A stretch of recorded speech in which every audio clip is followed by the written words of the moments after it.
Sovereignty refers to all of the sort of areas of the five-layer cake, as Jensen Wang talks of it, from infrastructure through to models, through to applications, and putting it on a sort of regional bent, so you actually have ownership or operation of it under European legislative control. Because what Europe fears a lot is that with restrictions that may come from other countries like the US or others, is that it will get shut out from the AI future.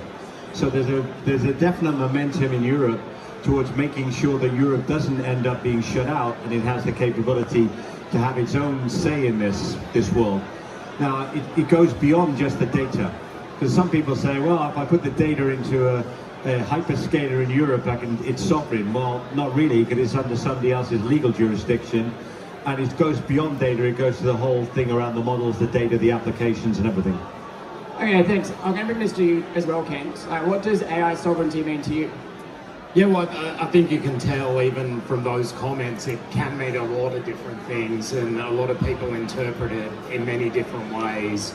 I think what is really important at the moment is at least there is a conversation about it. So it's obvious at this point that AI is going to be a massive economic driver. It's extremely important for regional economics. And the fact that countries are actually having to look at their capabilities, their capacity to support AI, I think is extremely important. Probably the major risk with trying to define sovereignty is I think where it's defined too narrowly. And that can actually, create some negative outcomes, but, it doesn't ultimately really matter on the exact definition because it will be different everywhere. But as I said, the fact that people are considering what their capabilities are is very important. Okay, and throwing across to you, Gabrielle, you're the new member of the IREN family. We've welcomed Spain into the fold, into our European expansion. Could you touch on what AI sovereignty means to you? Yeah. So when two people talk about data sovereignty, there are three definitions. So it's very difficult to define exactly. What helps me to build an idea of what is important in sovereignty, it is to translate, instead of data, to talk about electrons, which we are all much more familiarized with. I give you one example of Spain. It's a very successful example in terms of sovereignty. In Spain, we had a lot of energy dependency. So in the last 15 years, we built a lot of solar projects and a lot of wind projects, and Spain gained a lot of energy sovereignty. So the capital was not Spanish, the technology was not Spanish, but the infrastructure was in Spain. And that is a way to gain sovereignty. So for me, the two key elements of sovereignty, it is one, infrastructure, physical infrastructure in the region, and second, the regulation. So that is the way that I translate that instead of data, which is more difficult for me to think of. Okay, Paolo was talking this morning about how Europe accounts for 5% of AI capacity globally. Yep. Is this a strategic alignment that we need to think about, or a competitive advantage for governments and companies in Europe? So I think if you look at the trend of revenue growth in Europe by country, the economies are not growing very fast. Germany is a great example, right? Germany is the powerhouse of the European economy in the past, and right now it's grown between 0.5 and 0.8%, and inflation's running at 3%. So when you look at that, the economy is actually declining, not growing. And I think all over Europe, they're starting to wake up to the fact that Europe has got to get on the train and start being part of this big infrastructure rollout and be part of it. Otherwise, there may not be a future. Now, that's horrifying to me as a European that might be the case, but everybody's waking up to the fact that they need to recharge their economies, and the way they're going to do this has got to be with using technology like AI to get new jobs out there, new skills into the economy. I did a panel last year with the EU on Digital Europe, and it's really interesting that European economies spend 4.8% of their GDP on education from kindergarten to university. And then the rest of somebody's adult life, they spend 0.8. Right? That's clearly a gap. And things like AI and getting people to learn AI technology means you can catch up really quickly.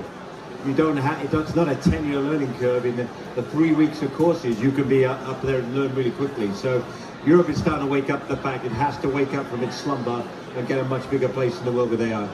Okay, and building on that as kind of a competitive advantage that we're thinking to you, Ken, and the commercial lens, and maybe touching on why we've expanded into Spain and the acquisition that we've made. Yeah, absolutely. I think Spain and Europe in general have a number of huge advantages as it relates to the potential for AI to grow. It's an extremely well-developed economies across Western Europe. There is extremely good power infrastructure. There is extremely good construction expertise in terms of building out large-scale projects. Finance markets in Europe are obviously very well built out. All of those mean that Europe is really well positioned to try and take advantage of the dynamics that Rod just mentioned. And we certainly see that, and that is one of the reasons we were excited to gain a foothold in Europe through the Spanish acquisition. You know, we think Europe can be a major player on the world stage. We're already seeing explicit demand from customers of ours in North America for European capacity. You're really starting to see a lot of European AI natives starting to emerge. Paris and London are both major hubs for AI development. You're seeing companies like Mistral start to emerge. So we think Europe has a huge amount going for it as it relates to this, and we expect it to be a major growth driver moving forward. Can I come back on that just a sec? Because Gabrielle's going to love now the new Norway. It really is, because you have sustainable power, you have lots of land. When you're using liquid cooling rather than air, it opens up all new marketplaces, and Spain right now is the hotspot for data center developments. And it's a fantastic acquisition for you to get involved with bringing up a subsidiary in Spain. Fantastic work, guys. Yeah, and thank you for that. I'm going to flick straight to Gabrielle. Like for Spain, like what is Spain's competitive advantage? Like what is it that you have that is making you the capital of Europe for AI sovereignty and for AI data centers? Okay, when you're going to deploy very big infrastructure, you need to tick many boxes. It's not only 3 boxes, many boxes. Number one, it is security. So rule of law, security regulation, stability in the system, stability in the economy. But also, Spain is very strange in Europe. We have an excess of energy. So every day we curtail a lot of renewable energy. So 20%, 30% in different areas of the energy that we produce by our solar plants are curtailed because we don't have demand. So Spain is one of the probably countries with over dimension in almost every infrastructure. In the grid, the fiber is 90% of the penetration is in Spain in fiber versus Germany, which is around 20%. We have 35 landing stations, landing cables going to everywhere. So we are in a kind of a crossroad, but also more important than that, we have developers like Nostrum and IREN that we saw this market coming in advance. So we saw that the importance of decentralized data centers, renewable energy, time to market and scale were going to be the drivers in the market ahead of the market. And right now, I think what we are delivering. So our objective is to provide that compute infrastructure. Now the European companies are needing it and are growing. Okay, great. So I'm going to bounce a question off you, Ken. How do IREN and NVIDIA keep a global competitive advantage while keeping it both sovereign or regional in your terms? And how do we keep that driving further so that we're building out Europe but keeping our global advantage ahead? Yeah, it's an interesting one because I've had people ask me during the course of this conference whether sovereign AI is actually a handicap in terms of competitive advantage, and you know, I see it could be quite the opposite. It could actually be a major advantage. So you know, I'm not really sure where that dynamic or line of thinking is coming from, but where countries can actually create well-placed sovereign compute programs and have the proper regulatory structures in place, I think you're actually going to see the AI ecosystems flourish, and that'll be both on the infrastructure side as well as the end user and consumer side.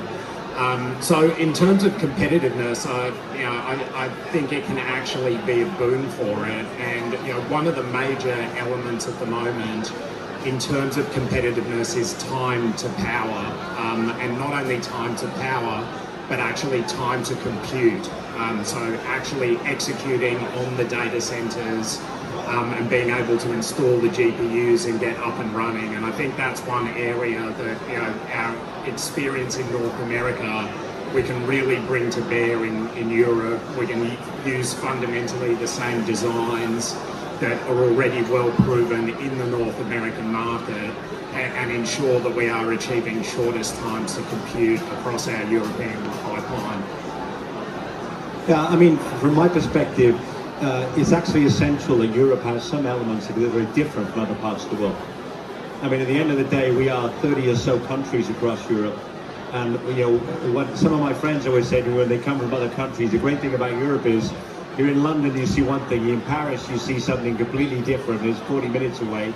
You go to Madrid, it's different again. You go to Rome, it's different again. So we have a mix of different languages, cultures, and history. And I think it's really important that we build a European flavor of AI that meets the requirements of our heritage and our languages and culture that we have in Europe. Okay, and bouncing back to you, Gabriel, energy is going to become, it's a finite resource. It's something that we're really looking at across the world. We've got 5.8 gigawatts of a power portfolio across IREN.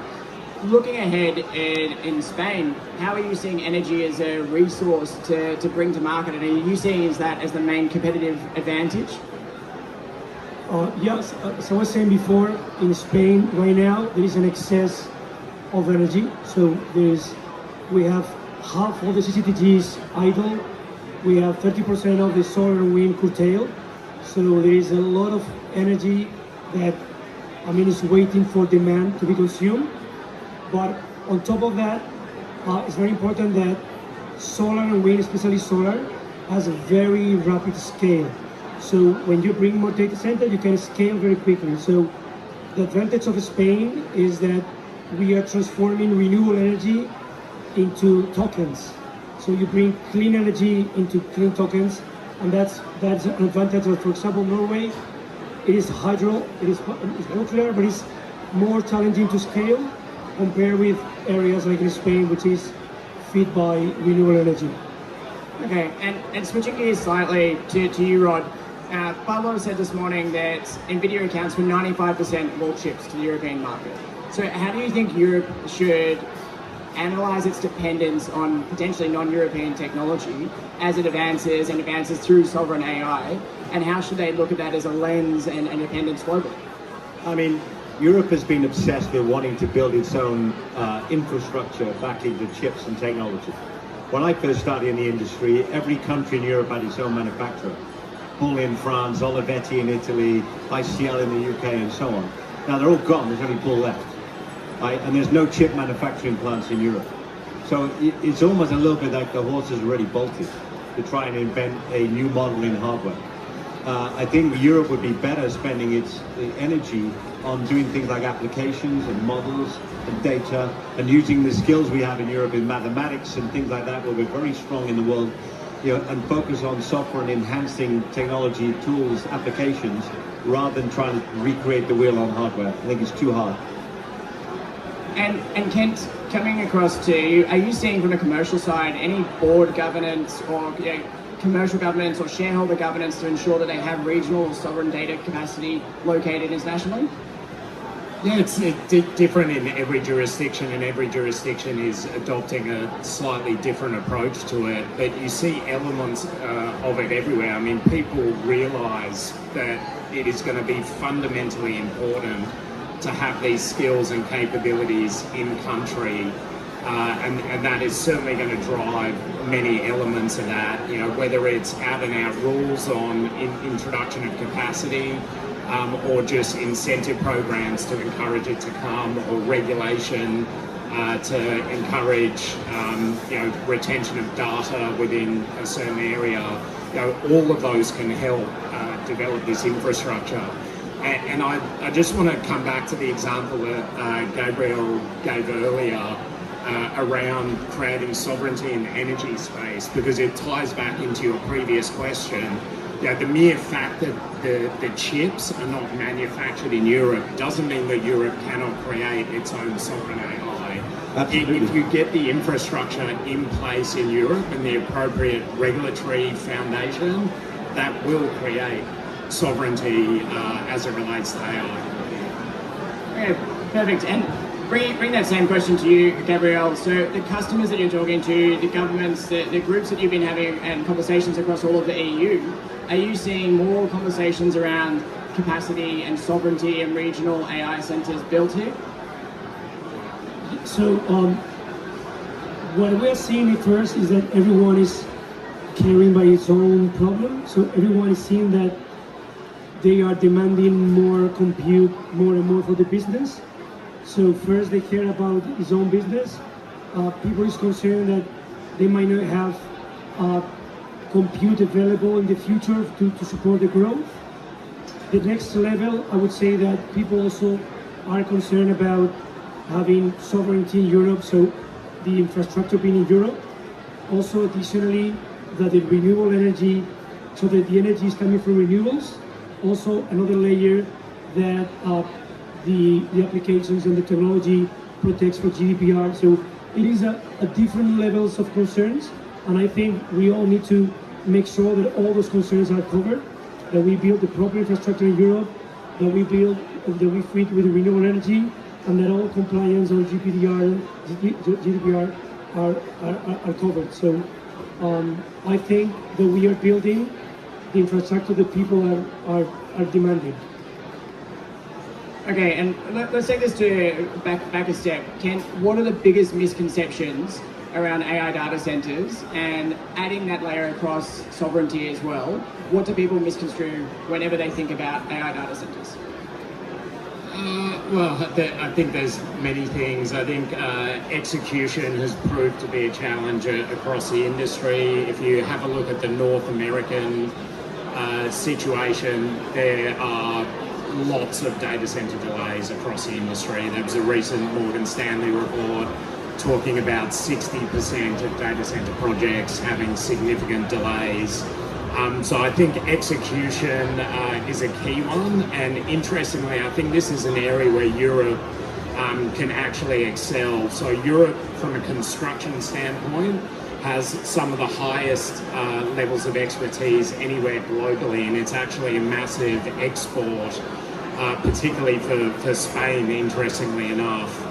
So this is something that we actually think could be a major advantage here, despite the fact that it is a challenge more globally.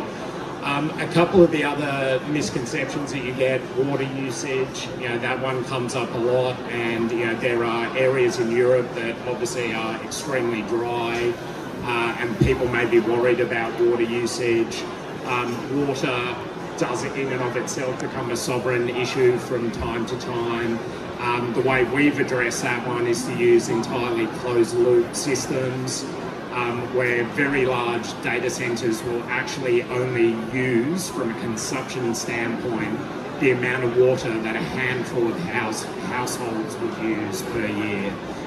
So there's an initial fill, but then the ongoing consumption is extremely minimal. So there are a lot of different examples I could get into, but those are a couple of ones that I think will be interesting to see how they unfold across the European context. Okay, Rod, bouncing to you, what's the biggest misconception that you've seen in the EU around AI data centers, and maybe around regional and sovereignty as well? So on the data centers, I think people don't understand. And in some cases, they like you say, I've never heard anybody ask, when a new car manufacturing plant gets built, how much water is it going to use? Every time there's a data center, everybody's obsessed with how much water is it going to use. Like, you use more water in the power generation at the power station than we use in the data center.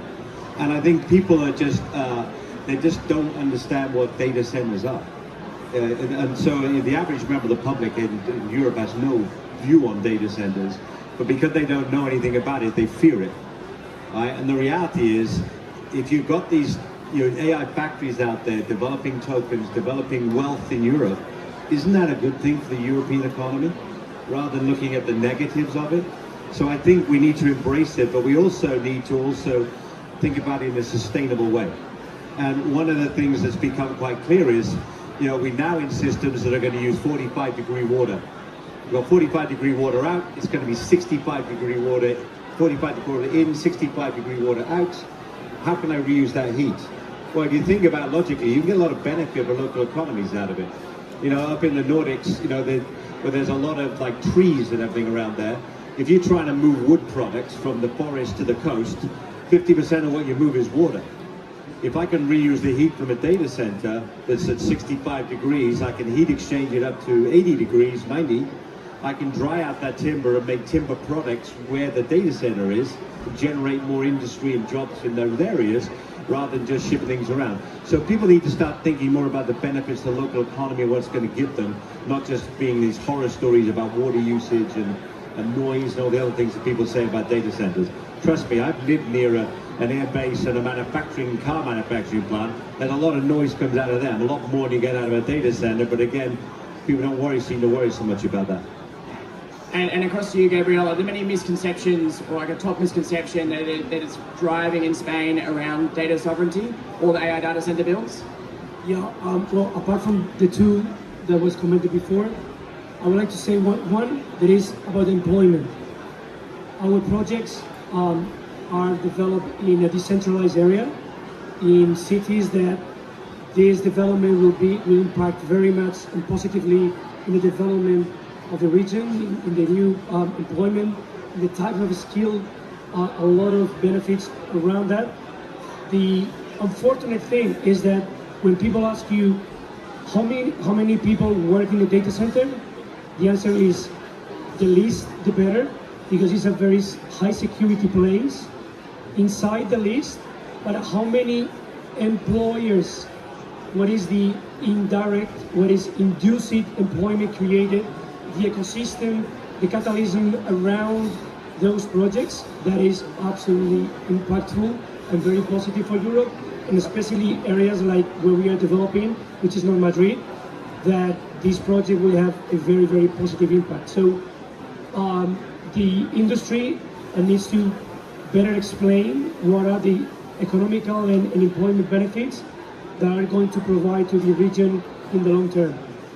Okay, great. And gents, we're pretty much out of time, so I'm going to ask you one rapid fire question to wrap up. The question is, who is doing AI data sovereignty well now? And in 5 years' time, if you had a crystal ball and you're looking back, who has done it well and is achieving it at that level in 5 years' time? Well, what I'd like to see from Europe is I'd like to see European models and European applications be on the world stage as frontier models competing with everybody else from around the world. So success to me is going to be about Europe using its intellectual property and its capability to actually get those sort of solutions out into the marketplace. Yeah, not so much specific country-based sovereignty, but you already see some industries doing this relatively well. There are lots of examples from finance industry, the medical industry around data protection. And I think there are a lot of things that specific countries can take away from those programs already and learn from them, because it is very easy to actually create the wrong incentives or not implement regulation well. So I would like to see, as this gets rolled out, to try and take as many cues as they can from other industries and other applications and different ways that these sort of rules have been implemented. Well, for me, if I think that the two main elements for sovereignty is one, infrastructure, and second, regulation. So for me, success would mean to multiply infrastructure, so to go to the gigawatts in Europe of new data centers supporting AI compute for the next 5 years, and a regulation that allows that, and a regulation that promotes a new startups and new modeling. That would be for me success. Great. Well, thank you, gentlemen. Thank you, Gabrielle. Thank you, Rod. Thank you, Kent. Thank you to everybody who stuck around. Tomorrow afternoon, we'll have drinks.